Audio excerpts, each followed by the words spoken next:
ئەم کاتتان باش بیسەرانی هێژان لە ڕادیۆ دەنگی گەلەوە با یارمەتیا و کارانم گەشتی هەواڵەکانیان بۆ چوارشەممە 7 ئەیلولی 2025 تان پێشکەش دەکەین کاتژمێردا بە کاتی ناوەندی ئەوروپایە.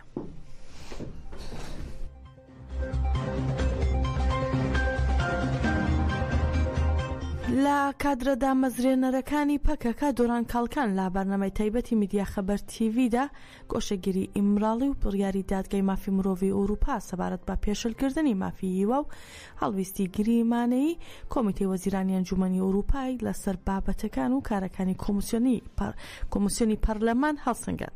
دۆران کاڵکان وتی کلیلی چارەسەری ئازادی جەستەی ڕێبار ئۆجەلانە. کاڵکان لاوتارەکەیدا ئاماژەی بەم خاڵانە کرد. دەڵێت هەموو لایەک باش دەزانێت کە زۆر ناداتپەروەری بەرامبەر بە گەلی کورد و ڕێبەری گەلی کورد کراوە و ئەو ناداتپەروەریانە لە ئێستاشدا بەردەوامن. هەروەها دۆران کاڵکان دەشڵێت تەنانەت لەو پرۆسەیە کە لە ئارادایە گۆشەگیری لەسەر ڕێبەر ئۆجەلان بەردەوامە و زمانی پیس بەکار دەهێنرێت و هەڕەشەت دەکرێت و سنووردارکردنی زمان و ناسنامەی کوردیش بەردەوامە. دەڵێت ئەم دۆخە لەگەڵ ڕۆح و ناوەڕۆکی پرۆسەکەدا ناگونجێت و باس لە پرۆسی ئاشتی و کۆمەڵگەی دیموکراتیک دەکرێت. هەروەها دەشڵێت کورد و پەکەکە هەنگاوی مێژووی ناو استراتیژی خەباتی چەکداری گۆڕیوە و ئەو هەنگاوە مێژوویانە تەنها بوو ئەوە نەبوو کە پارێزەران بڕۆنە ئێمراڵی و لە ئێمراڵی کۆ ببنەوە. دەڵێت ئەگەر دەرگای ئێمراڵی نەکرێتەوە کێ دەتوانێت بڵێت ئاشتی بەدی هاتووە.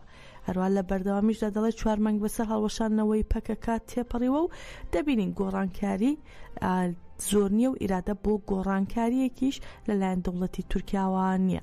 دۆران کاڵکان هەروە سەرنجی بۆ بڕیارەکەی دادگای مافی مرۆڤی ئەوروپا ڕاکێشاوتی لێژنەی وەزیرانی ئەوروپا وەک ئەوەی دوای 10 ساڵ لە خەونێک بە ئاگا هاتبێتنەوە ئەو بڕیارەیان بەبیر کەوتێتەوە. ڕێبەر ئۆجەلان 25 ساڵە زیندانی کراوە و واتە ڕێبەر ئۆجەلان 25 ساڵە بە شێوەیەکی نایاسایی لە زینداندایە. تورکیا تا ئێستا هیچ گۆڕانکارێکی نەکردووە و وەزارەتی دادیش لە وەڵامەکەیدا باڕوونی ڕایگەاندووە کە گۆڕانکارێکی لەو شێوەیە ناکەن. دۆران کاڵکان ئاماژەی بۆ کرد کە ئەم کارانە یەکسانن بە ساختەکاری و هەڵویستی نەرێنی. هەروە جەختیشی کردەوە ئەزمونێکی مێژووی لە پێشە بۆ تورکیا و ئەوروپا و ناتوانن با فریودان کەس هەڵبەخڵەتێنن.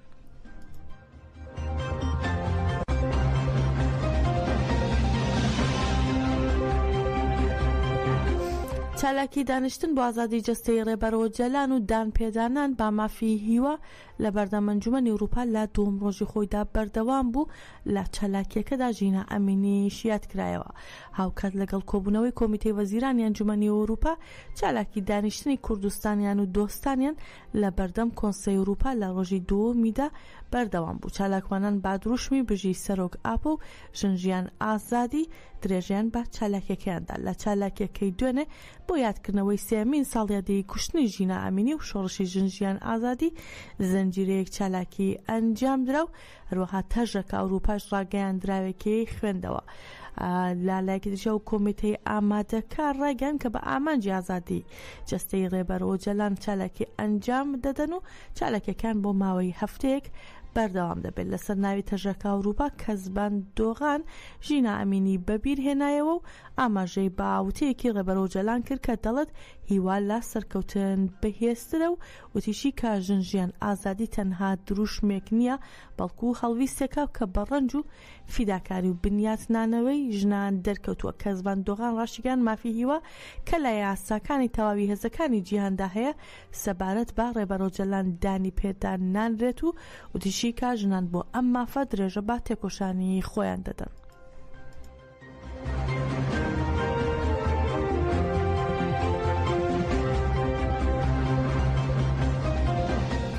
سندیکا کرێکاریەکانی بریتانیا بانگوازیان لە ئەنجومەنی ئەوروپا کرد کە دەبێت دان بە مافی هیوای ڕێبەر ئۆجەلان بنێت و پشتگیری لە پرۆسەکە بکەن. کەمپێنی ئازادی بۆ ئۆجەلان فریدەم فۆر ئۆجەلان نامەیەکیان بۆ سەرۆکی کۆمیتەی وەزیرانی ئەنجومەنی ئەوروپا یان بۆرگ ناردووە و کەمپێنەکە بانگەوازی لا دەوڵەتی تورک کردووە کە پێویست بە سیاسەتەکانی بەرامبەر ڕێبەر ئۆجەلان و پرسی کورد هەڵویستی بە پەلە بنێت و مافی هیوا قبول بکات. وتەبێژی کەمپینەکە سیمۆن دوبینز ڕایگەیان ئەم بانگەوازە هەنگاوێکی گرنگە لە پێناو ڕێخۆشکردن بۆ ئاشتی و دیموکراتی بوونی تورکیا و هەروەوتیشی ئەرکی وڵاتەکەیە پشتگیری لە پرۆسەکە بکات.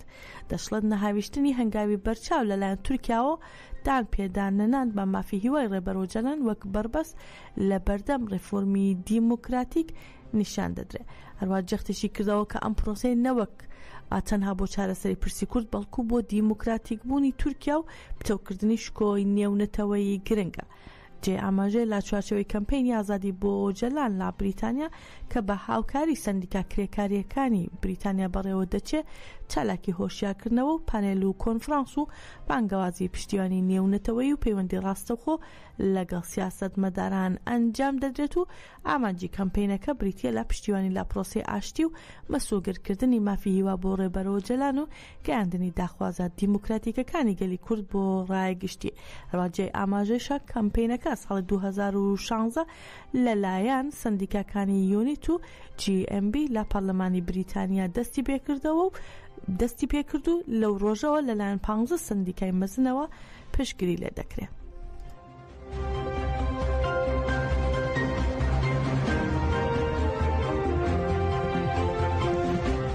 ئێشەگەری ئازادی لە کەمپی پەنابەرانی شەید ڕۆستەم جودی مەخمور کە لە 20 تەموزی ساڵی 2023ەوە بۆ مسوگرکردنی ئازادی جستەی ڕێبەرۆجەلان دەستی پێکردووە لەگەڵ گروپی 154مین 790 ڕۆژە بەردەوامە.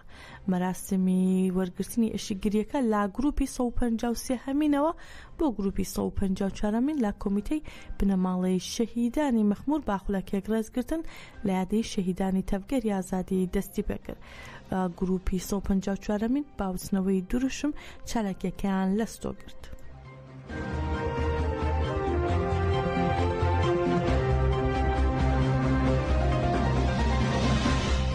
کاروانێکی سەربازی ئەمریکی کە پێک هاتووە لە 27 بار هەڵگر گەیشتا بنکەی قەسرێک لە باکووری حەسەکە کە لە دەروازەی سنووری وەلیدەوە هاتبوون و بە بەردەوامیش هەلیکۆپتەر ئەمریکیەکان لەن ئاسمانی ناوچەکە دەسوڕێنەوە.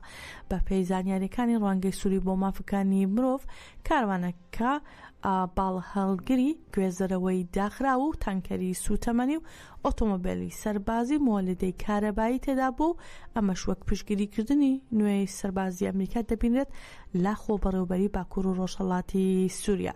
لە سیانزەی ئەم مانگەدا هێزەکانی هاوپەیمانی نێونەتەوەی لا ڕێگەی دەروازەی سنووری وەلید لەگەڵ هەرێمی کوردستان هێزی سەربازی نوێیان بردە ناوچەکانی خۆ بەڕێوبەری ڕۆژاوای کوردستان. ئەم هێزانە 30 بار هەڵگریان لەگەڵدا بوو کە پڕ بوون لە کەرەستەی سەربازی و لۆجستی و ئۆتۆمۆبیلی زرێپۆش و چوونە بنکەی قەسرێک لە حەسەکە.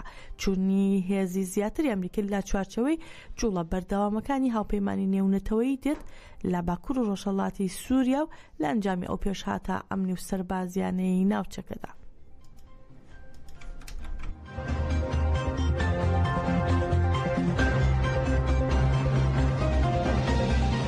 ناوەندی ڕاگەاندنی هێزەکانی سووریای دیموکراتی قەسەدا با ڕاگەاندراوێک شەهید بوونی شەڕوانێکی ڕاگەاندووە. قەسەد ڕاگەاندووە عەمار مەرعی ئەلحەسەن بە ناسناوی دیار لە کاتی ئەنجامدانی ئەرکەکانی لا دەیرەزوور بەهۆی ڕووداوێکەوە شەهید بووە.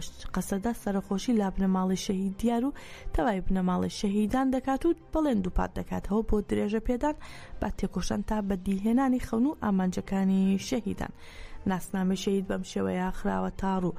عەمار مەرعی ئەلحەسەن بە ناسناوی دیار لە حەسەکە لەدایک بوو لا 12 ئەیلولی 2025 لا دەیرەزوور لە جەرزی ڕۆژاوە شەهید بووە.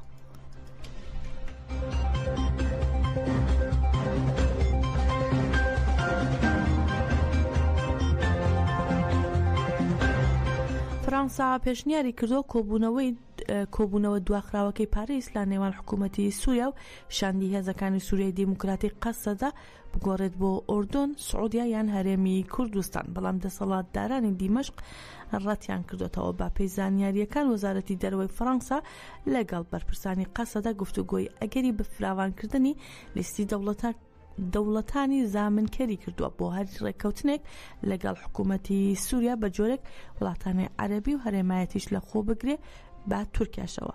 هەروە حکوومەتی سووریا پێشنیارەکەی فرانسای ڕەت کردوێتەوە و پێداگرێت لەسەر هەڵویستی خۆی کە دەبێت کۆبوونەوەکە لە دیماشق ئەنجام بدرێت. لەلایەکی تریشەوە سەرچاوەیەکی نزیک لە هێزەکانی سووریای دموکراتیک با تەلەڤیزیۆنی سووریای ڕاگەیاندووە دانوستانە سیاسیەکانی نێوان حکوومەتی سووریا و قەسەدا تەنانەت پێش ئەوەی دیمەشق ڕەتکردنەوەی بەشداریکردن لە کۆبوونەوەی پاریس ڕابگەێنێت ڕاگیرا بوو، ئەوش لە وەڵامی کۆنفرانسی پێکهاتەکان کە قەسەدا لە شاری حەسەکە ئەنجامیدا بوو.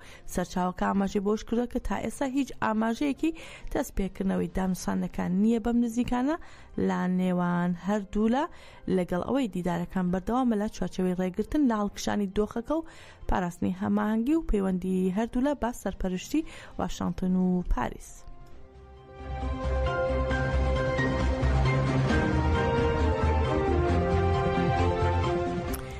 کەمپەینی سێشەممەکانی نابۆ لە سێدارەدان کە لە لایەنی زیندانیانی سیاسیەوە لە زیندانەکانی ڕۆژهەڵاتی کوردستان و ئێران دەستی پێکردووە لە هەفتەی 86میندا ڕاگەیاندراوێکی بڵاو کردوێتەوە. کەمپەینەکە یادی هەموو شەهیدانی شۆڕشی ژنجیان ئازادی کردوێتەوە و ڕایگەاندووە کە سەرڕای هێرشەکان بەرخودان لە شەقامەکاندا بەردەوامە.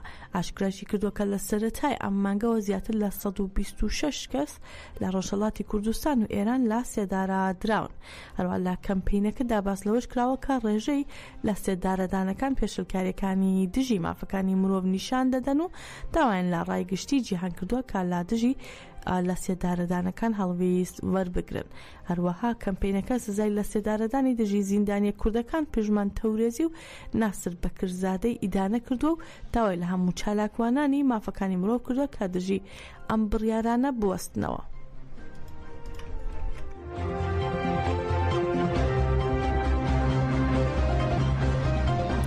سێ ساڵ بە سەرکوژانی ژینا ئەمینی و سەرهەڵدانی شۆڕشی ژنجیان ئازادی تێدەپەڕێ. ئێران لە هەوڵدایە بۆ گرتنەبەری ڕێکاری خۆی بۆ سەرکوردکردنی هاوڵاتیان پێش بە هەر چەشنە خۆپیشاندان و کۆبوونەوەیەک لە سەقز بگرێت و بۆ ئەمە بەسەش ژمارەیەک زۆری هێز لە سەقز بڵاوە پێکراوە. بە پێی بڵاوبوونەوەی وێنە و گرتە ڤیدیۆیەکانی نێوتۆڕە کۆمەڵایەتیەکان هێز ئەمنیەکان و سوپای پاسداران لەلایەن ڕژێمی ئێرانەوە لە دەوروبەری گۆڕستانی ئایچی شاری سەقزی ڕۆژهەڵاتی کوردستان بڵاویان پێکراوە بە مەبەستی ڕێگریکردن لە کۆبوونەوە لەسەر مەزاری ژینا ئەمینی. هەروە بەشێکی زۆری شارەکانی ڕۆژهەڵاتی کوردستان مانگرتنی سەرتاسەریان ڕاگەاندووە کە بازاڕەکان، دوکانەکان و شوێنە گشتیەکان داخراون و لە هەمان کاتیشدا فڕۆکەکانی ئێران بەسەر ئاسمانی شارەکان لەوانە سەقز دەسوڵەنەوە.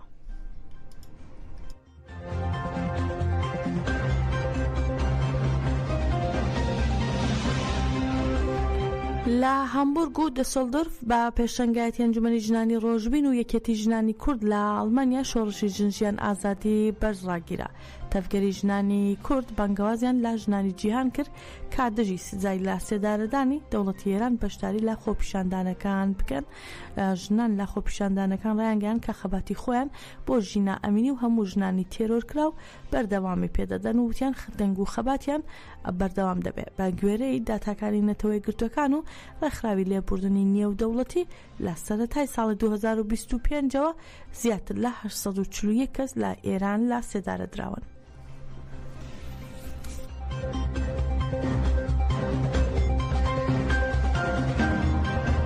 گشتی هەواڵەکانمان پێشکەشکردن. هەر شاد بن.